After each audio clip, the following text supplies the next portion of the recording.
इस कहानी की शुरुआत में हमें बहुत सारे क्रिएचर्स को दिखाया जाता है जो समुद्र से सिटी की तरफ बढ़ रहे होते हैं और तभी उन क्रिएचर्स में से छोटे छोटे पैरासाइट निकलने लग जाते हैं जो सिटी में फैलने लग जाते हैं। फिर हमें एक घर को दिखाया जाता है जहां एक आदमी अपनी वाइफ के साथ सो रहा होता है कि तभी एक पैरासाइट उसके रूम में आ जाता है। पैरासाइट रेंगते हुए उस आदमी के कान में घुस जाता है जिससे वो आदमी तड़पने लग जाता है, लेकिन फिर थोड़ी देर के बाद वो आदमी नॉर्मल हो जाता है। फिर हमें शिंजी नाम के एक लड़के को दिखाया जाता है जो अपने कमरे में हेडफोन लगाकर गाने सुन रहा होता है कि तभी एक पैरासाइट उसके रूम में आ जाता है और फिर वो उसके कान के पास जाकर उसमें घुसने की कोशिश करता है, लेकिन हेडफोन लगे होने की वजह से वो शिंजी के कान में नहीं घुस पाता। फिर वो पैरासाइट उसके नाक के पास जाता है और उसकी नाक में घुसने की कोशिश करता है, लेकिन इस बात का पता शिंजी को चल जाता है और फिर वो उस पैरासाइट को पकड़कर दीवार पर फेंक देता है और उस पैरासाइट को मारने की कोशिश करने लगता है, लेकिन तभी वो पैरासाइट उसके राइट हैंड पर हमला कर देता है और उसके हाथ के अंदर घुस जाता है। शिंजी ये देखकर काफी डर जाता है। फिर वो अपने हाथ केबल से बांध लेता है जिससे वो पैरासाइट उसके हाथ से आगे नहीं बढ़ पाता। तभी उसकी मॉम वहाँ आ जाती है और उन्हें बताता है कि मेरे हाथ में सांप घुस गया है, और जब वो उस केबल को हटाकर चेक करती है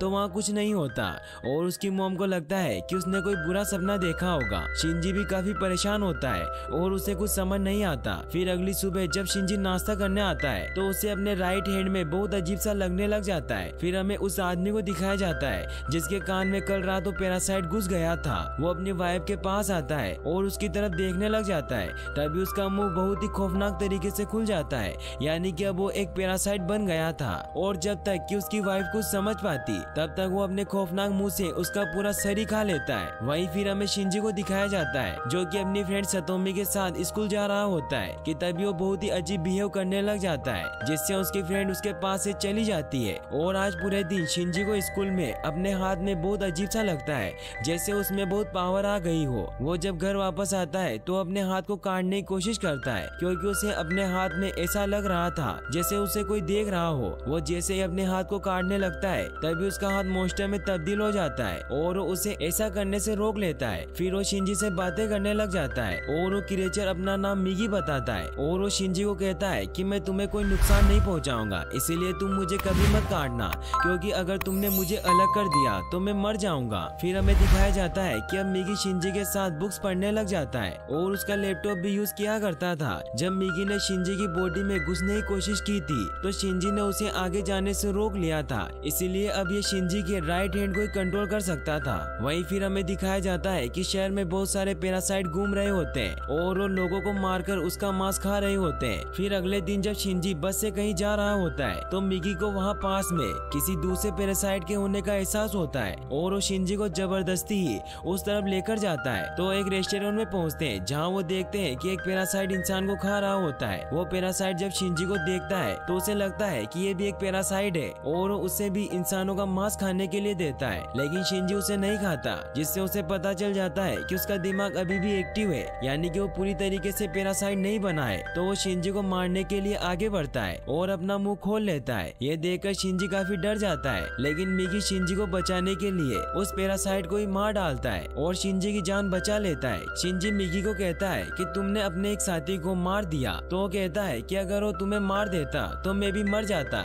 यानी कि मिगी ने अपने फायदे के लिए उसे मारा था। फिर हमें न्यूज में दिखाया जाता है कि शहर के लोग मारे जा रहे हैं और किसी को कुछ समझ नहीं आ रहा था कि इन्हें मारने वाला कौन है, क्योंकि पैरासाइट किसी को भी मारने के बाद अपना रूप बदल लेते थे। वहीं हमें शिंजी को दिखाया जाता है जो भी ये न्यूज देख रहा होता है वो काफी परेशान होता है। फिर वो मिगी से कहता है कि तुम अपने पैरासाइट दोस्तों को क्यों नहीं कहते कि इंसानों को मत खाओ। तो मिगी उसे कहता है कि जिस तरह तुम इंसान जानवरों को खाते हो उसी तरह हम पैरासाइट इंसानों को खाते हैं और इसमें कोई बुरी बात नहीं है। वहीं फिर हमें उस रेस्टोरेंट को दिखाया जाता है जहां पुलिस इन्वेस्टिगेशन कर रही होती है और उन्हें कुछ समझ नहीं आता कि लोगों को इतनी बुरी तरीके से कौन मार रहा है। वहीं जब अगले दिन शिंजी स्कूल में होता है तो मिगी उसे बताता है कि हमारे आसपास एक पैरासाइट है और वो पैरासाइट और कोई नहीं बल्कि उनकी नई टीचर होती है।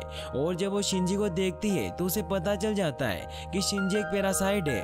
और जब वो क्लास खत्म होने के बाद शिंजी से मिलती है तो शिंजी उससे काफी डर रहा होता है। तो शिंजी को कहती है कि डरो मत, मैं तुम्हें कोई नुकसान नहीं पहुंचाऊंगी। तो शिंजी उनसे पूछता है कि तुम यहाँ स्कूल में किस इरादे से आई हो। तो वो कहती है कि मैं बस इंसानों की तरह जीना चाहती हूँ ताकि इंसानों जैसी क्वालिटीज हमेशा मुझ में रहे।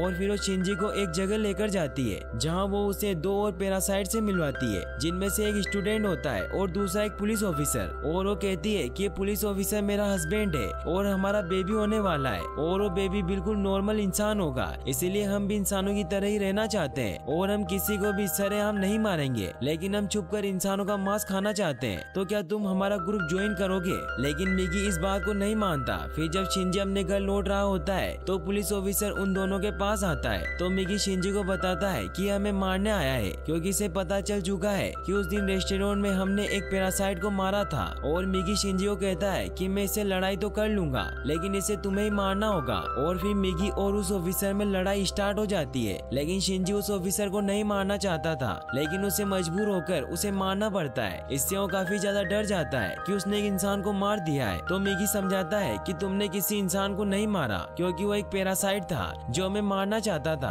वहीं फिर हमें उस पुलिस ऑफिसर को दिखाया जाता है जो अभी भी जिंदा होता है, लेकिन उस पैरासाइट को लगता है कि वो अब इस बॉडी में ज्यादा देर तक जिंदा नहीं रह पाएगा। वहीं फिर हमें शिंजी की मॉम को दिखाया जाता है जो उसी रास्ते से गुजर रही होती है कि तभी उसे वहाँ उसी पुलिस ऑफिसर की आवाज आती है और जब वो उसे देखने के लिए उसके पास जाती है तो पैरासाइट उसकी बॉडी से निकलकर शिंजी की मॉम में चला जाता है। वहीं जब शिंजी अपने रूम में सो रहा होता है तो मिगी को एहसास होता है कि कोई पैरासाइट उनकी तरफ बढ़ रहा होता है, तो शिंजी को इस बारे में बताता है। और जब वो चेक करने के लिए नीचे जाते हैं तो वहाँ शिंजी की मॉम होती है और वो शिंजी को मारने के लिए उनकी तरफ बढ़ रही होती है। तो मिगी शिंजी को कहता है कि ये वही ऑफिसर है जिसने तुम्हारी मॉम की बॉडी पर कब्जा कर लिया है, लेकिन शिंजी कहता है कि ये सच नहीं है। तो मिगी उसे कहता है कि अगर हमने इसे नहीं मारा तो ये तुम्हें मार देगा। तो शिंजी उसे कहता है कि अगर तुमने मेरी माँ को मारा तो मैं तुम्हें मार दूंगा, क्योंकि वो अपनी माँ से बहुत प्यार करता था और वो नहीं चाहता था कि उसकी माँ को कोई चोट पहुँचे। लेकिन देखते ही देखते उसकी माँ का सर बाकी पैरासाइट की तरह खुलने लग जाता है और वो शिंजी पर अटैक करके उसके दिल में छेद कर देती है। और फिर ऑफिसर मिगी से कहता है कि तुमने इसका साथ दिया इसलिए तुम्हें भी मरना होगा।